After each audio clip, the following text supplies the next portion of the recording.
Radio Open FM. Du 16 au 19 août, vivez la 49e édition du Tour cycliste du Limousin en direct sur votre radio. Soyez au cœur de chaque étape grâce à notre équipe de journalistes sur la moto Radio Open FM au plus près des coureurs. Et retrouvez chaque jour les interviews, commentaires et réactions des acteurs de l'événement.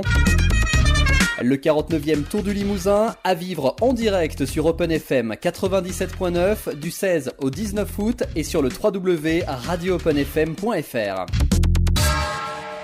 Et suivez la course où que vous vous trouviez en direct sur votre téléphone en composant le 03 68 91 04 57.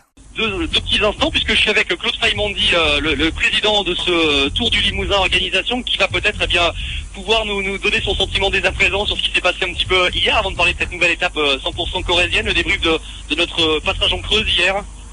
Bien, ça a été un beau passage parce que déjà un temps magnifique et puis des paysages qui étaient très surprenants pour les gens qu'on accueille. Et puis, je crois qu'on a vu pas mal de monde au bord des routes. Voilà, ça a été une belle journée en Creuse. Avec du sport en fin d'étape, c'est vrai qu'on a eu tout au long de cette étape, cette échappée et ce peloton. Et puis dans les derniers kilomètres, la bataille qui s'est jouée. C'est ce que vous attendez, vous, du Tour du Limousin ? Ah non, j'attends pas tout à fait cela, moi. J'attends que du premier kilomètre au 183e comme hier, il y ait de la bagarre.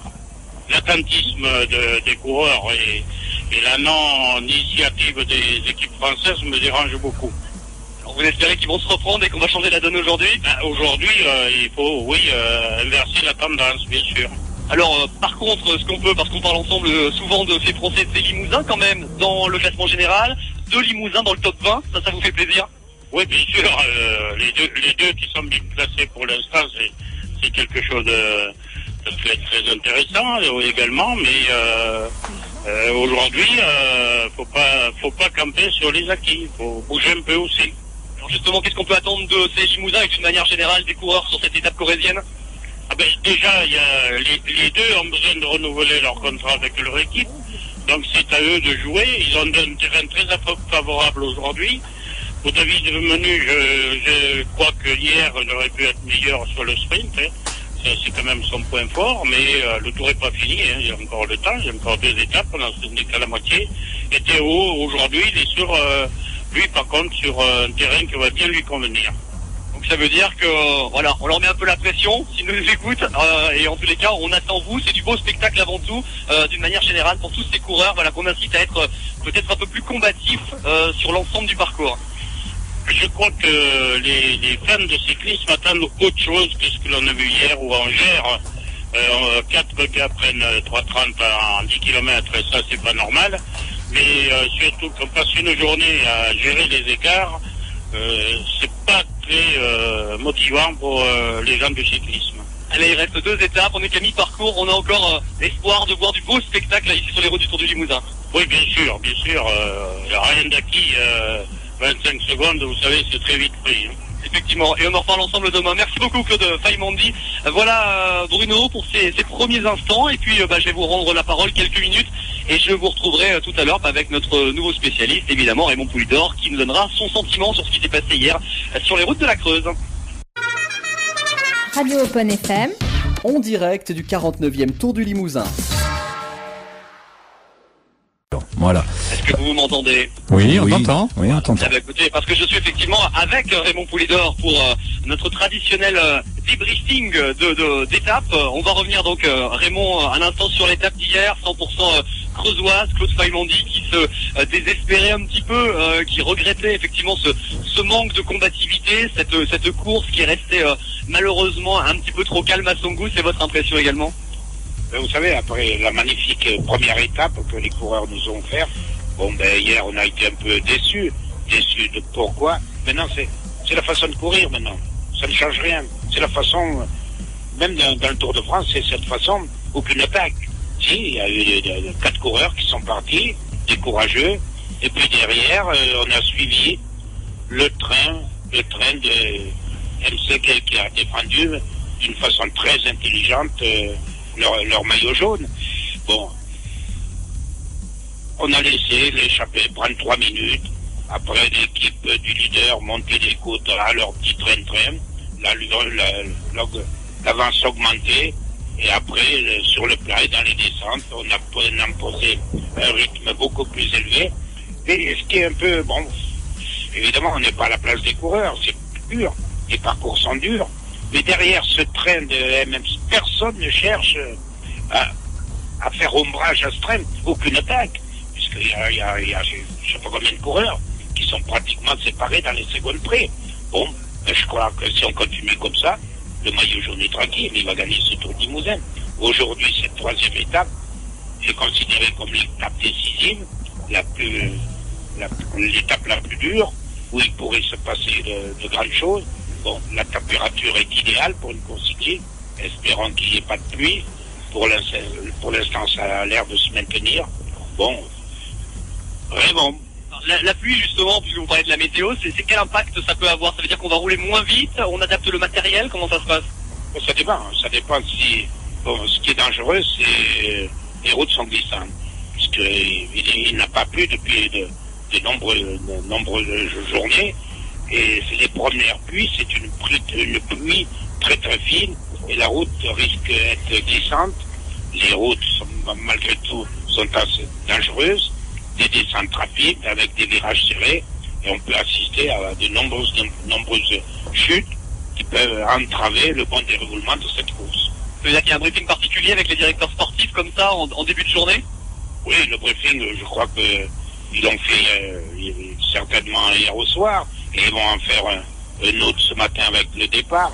Vu les conditions climatiques, est-ce qu'il va y avoir beaucoup de pluie? Est-ce que la route sera sèche et haute? Bon, s'il n'y a pas de pluie, la route sec et tout, on risque d'avoir une étape très très animée, puisque là, je me répète, c'est des conditions climatiques idéales pour avoir une grande course. On aura en tout cas une 49e édition avec des conditions climatiques différentes quasiment tous les jours, donc on va voir l'évolution. Un mot, on en parlait avec Claude Saïmondi également, quand même des Français et des Limousins, surtout puisqu'ils sont deux parmi les 20 premiers au classement général, notamment on peut parler de Théo Vimpère bien sûr qui est classé 6e, donc c'est quand même une belle performance. Hier, Romain Feuillu qui se classe 7e de l'étape. Ça, c'est des choses quand même qui font plaisir si on doit sortir du positif de ce qui s'est passé hier. Oui, bien sûr, nos Limousins sont à l'avant-poste. Moi, je les félicite pour leur très bon comportement. Bon, moi, je suis idéalement placé pour voir le déroulement de la course. Hier, j'étais un peu, quand je voyais Théo Vimpère occuper les dernières positions du classement général, j'étais surpris un peu. J'ai dit, tiens, c'est pas sa place d'être là, puisqu'il subit tous les à-coups de la course. S'il y a une cassure, il est marrant. Bon, j'ai dit, peut-être qu'il se ressent des efforts, puisque n'oublions pas qu'il a fait une première étape fabuleuse. Peut-être avait-il mal aux jambes, ça se peut très bien. Mais pour moi, c'était pas sa position qu'il devait adapter pour essayer de surprendre les favoris. Alors là, il est 6e. On peut espérer un podium pour un Limousin. Voilà, on va rester humble. Au moins un podium pour la fin du tour. Alors, s'il y avait un podium de Limousin, ça serait formidable. Ça serait peut-être la première fois. Et c'est possible. Enfin, je l'avais fait, moi, la première année que ça avait été ouvert aux pros. Oh, j'avais fait 2e derrière Francis Camponet. C'est temps de reprendre le flambeau, vous êtes très passé.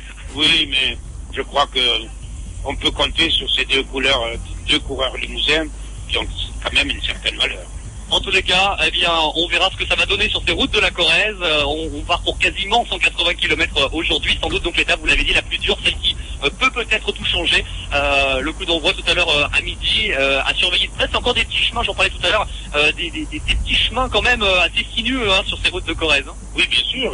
Puis n'oublions pas, il y a eu déjà du dégât qui a été provoqué par notamment la première étape qui a été très difficile. Il y a pratiquement une vingtaine de coureurs qui ont déjà disparu, mais ils sont encore plus de 150, et sur ces petites routes, ça fait beaucoup de monde. Pour l'instant, je crois qu'on a perdu personne entre hier le départ réel et maintenant. Donc pour l'instant, on part au complet, donc en espérant que ça dure. On verra demain, malheureusement, en espérant que les chiffres restent à un haut niveau. Oui, mais nous espérons que la nuit s'est bien passée pour tous les coureurs, qu'il n'y ait pas des petits bobos et des défections ce matin.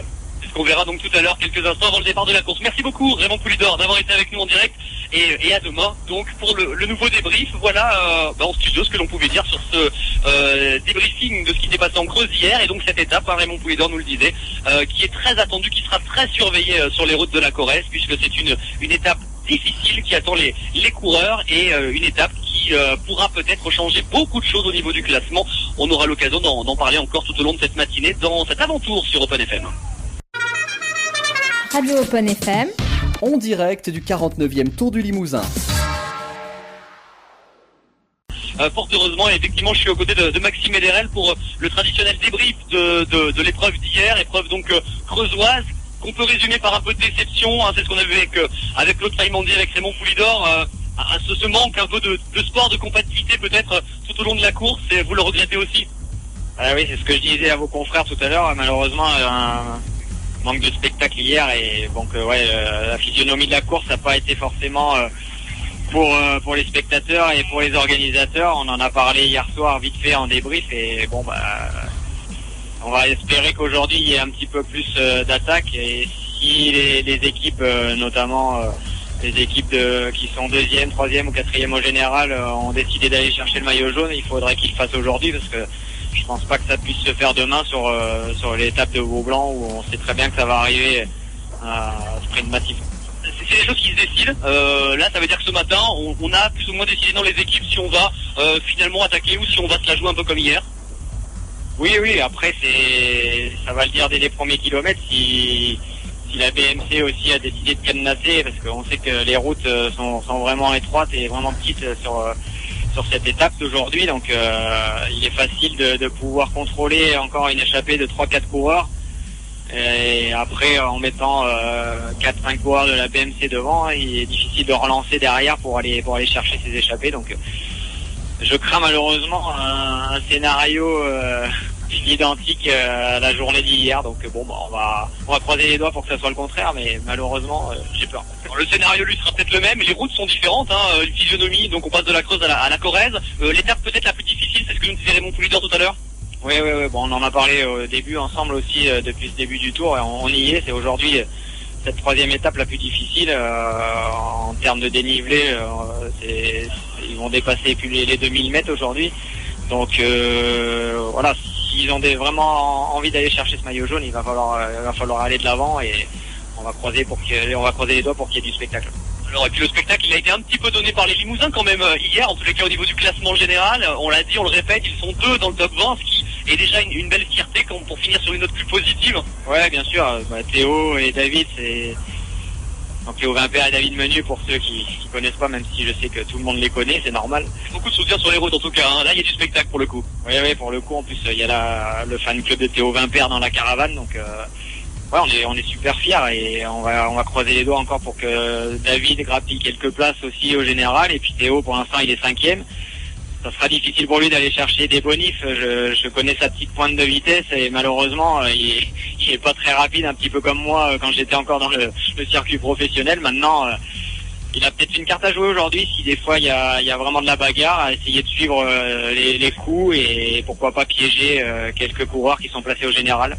Ça veut dire pour vous, Théo Vimpert sur un podium, il va falloir se battre pour décrocher quelque chose. Il va falloir se battre, mais il a les armes pour, il a les capacités, il est en forme en ce moment. Maintenant, il va falloir être vigilant à la météo aujourd'hui, et depuis 2 jours on a eu la chaleur. Maintenant, on est sous la pluie là, donc. Il est en train de pleuvoir au moment où on se parle, la pluie retombe. Alors c'est une toute petite pluie fine, c'est peut-être le danger justement sur cette épreuve. Il va falloir être extrêmement vigilant. Oui, parce que on sait qu'il n'a pas plu depuis quelques temps, donc les routes vont être glissantes, même si c'est des petites routes granuleuses. On sait jamais. 160 coureurs sur des petites routes, ça va être nerveux, donc être attentif et vigilant pour éviter les chutes. Ça veut dire ce que disait Raymond Poulidor, faire attention justement à sa position dans le peloton, peut-être là ça va être d'autant plus important. C'est ça, être placé à l'avant, toujours aux avant-postes. On sait que le placement est primordial sur ce genre d'épreuve. Eh bien, rendez-vous demain pour voir un petit peu ce qui se sera passé, en espérant donc un peu plus de spectacle. Merci beaucoup Maxime, et à Maxime. demain. Radio Open FM, En direct du 49e Tour du Limousin. passionnés de vélo qui sont nombreux à se bousculer ici au village départ. C'est le cas de Patrick. Patrick qui est un fêlé de vélo, qui tient d'ailleurs un site internet qui est le véloracingnews.fr et qui est très équipé. Hein. L'appareil photo, je vois le petit classeur avec les photos des coureurs et vous apprêtez à chaque fois bien à venir faire signer les coureurs qui sortent donc de leur propre signature. Un vrai amoureux du vélo, vous êtes là quasiment à chaque fois? Je suis pas là à chaque fois parce que ça représente beaucoup de courses dans l'année. Mais j'arrive à couvrir une quarantaine ou une cinquantaine de courses dans l'année. De plus que j'anime un site internet donc qui s'appelle véloracingnews.fr, essentiellement centré sur le cyclisme auvergnat et puis les environs. On couvre pas mal de courses régionales parce qu'en Auvergne, des courses pro, il y en a pas beaucoup. Pour donner un ordre d'idée, le site, sur une année, on a fait 1 700 000 connexions. Ça veut dire qu'il y a un vrai amour du vélo, ça en témoigne. Oui, je pense que le public est là. Et le vélo reste un sport très populaire.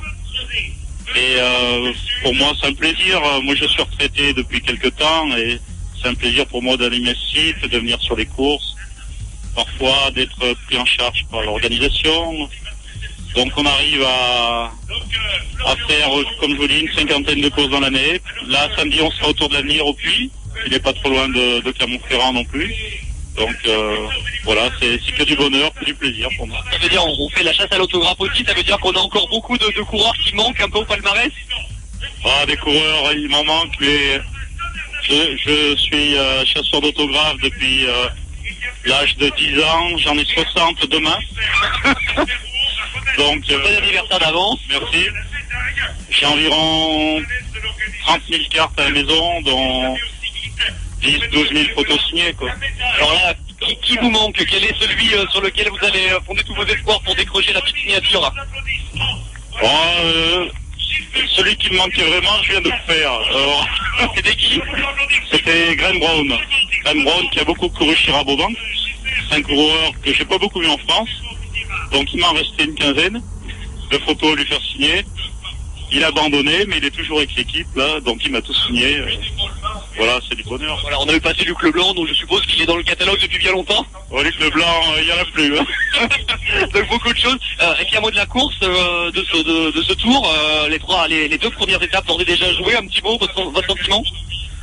Oui, le Tour du Limousin, je trouve qu'il a perdu un petit peu de son aura, malheureusement, avec la date du Tour d'Espagne qui tombe le départ est samedi, le départ du Tour d'Espagne. C'est vrai qu'à l'époque, il y avait les meilleurs mondiaux, comme Bernard Hinault ou autres, et c'était la course qui servait à préparer les championnats du monde.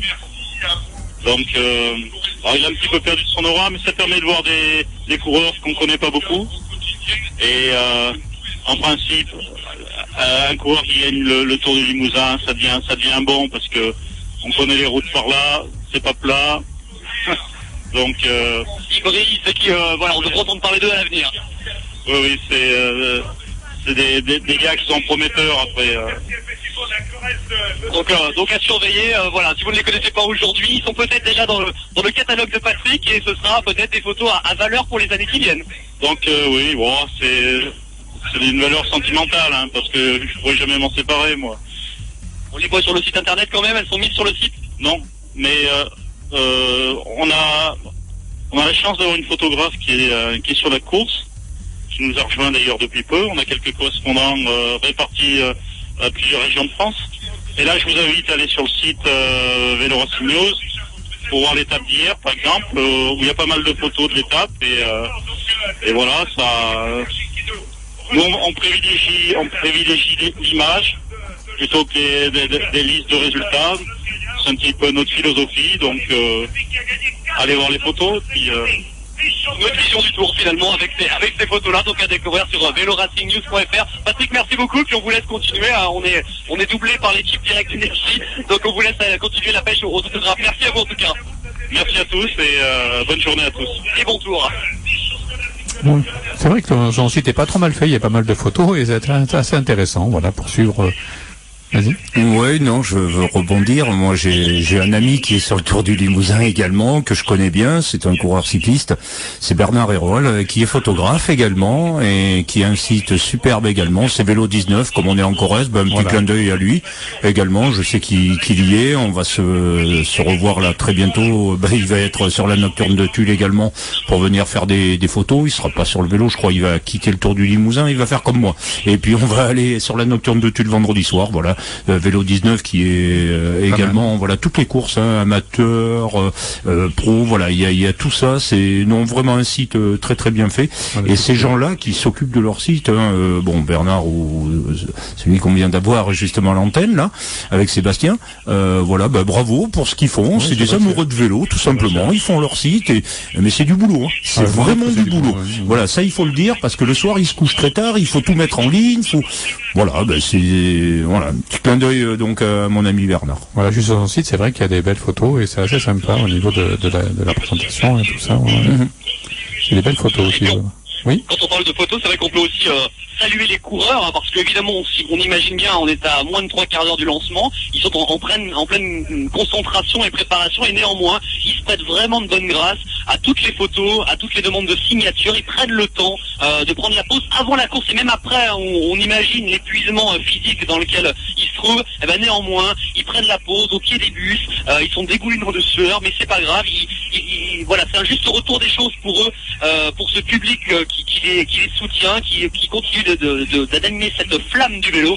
Et voilà, donc j'ai envie de saluer ce bon état d'esprit. En tous les cas, parfois, voilà, on a tendance, quand on parle du football, par exemple, à dire voilà, les footballeurs ne prêtent peut-être pas assez attention à leur public. Mais vraiment, il y a cet état d'esprit de partage pour les coureurs cyclistes. Et moi, j'en témoigne parce que je les vois là, ils sont en train de passer. Hein. On a l'équipe, on le disait, Direct Énergie, mais les autres équipes comme là, en l'occurrence Aubert, qui est en train de passer dans l'autre sens, voilà, font quelques petits tours de roue et en profitent pour s'arrêter dès qu'on leur demande, pour prendre la pause, pour prendre une photo, signer un autographe, embrasser éventuellement les enfants qui sont là avec leur casquette d'équipe. Donc voilà, c'est vraiment un état d'esprit de fête, de partage qui est vraiment vraiment sympa à vivre sur ces différents villages de départ et d'arrivée. Ouais, le vélo c'est un sport gratuit, hein. Faut pas, on peut approcher les coureurs, ils sont disponibles. Alors faut pas non plus, trop les embêter, hein, mais c'est vrai que voilà, ils sont disponibles, on peut les voir de près, on peut les prendre en photo ici. Ouais, c'est vrai que dans d'autres milieux, et là je vais pas rentrer dans les débats, vous les approchez pas, hein, c'est même pas la peine. Là, voilà, on approche des grands champions. C'est un sport gratuit de cyclisme. Moi, respect, c'est pas parce que j'étais cycliste amateur, mais les pros, respect parce que franchement, voilà, ils se prêtent, comme tu le disais, Sébastien, à la signature, à la photo.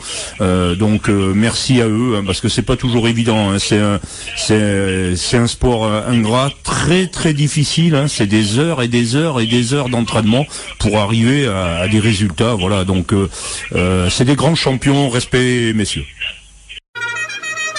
Radio Open FM. Du 16 au 19 août, vivez la 49e édition du Tour cycliste du Limousin en direct sur votre radio. Soyez au cœur de chaque étape grâce à notre équipe de journalistes sur la moto Radio Open FM au plus près des coureurs. Et retrouvez chaque jour les interviews, commentaires et réactions des acteurs de l'événement. Le 49e Tour du Limousin à vivre en direct sur Open FM 97.9 du 16 au 19 août et sur le www.radioopenfm.fr. Et suivez la course où que vous vous trouviez en direct sur votre téléphone en composant le 03 68 91 04 57.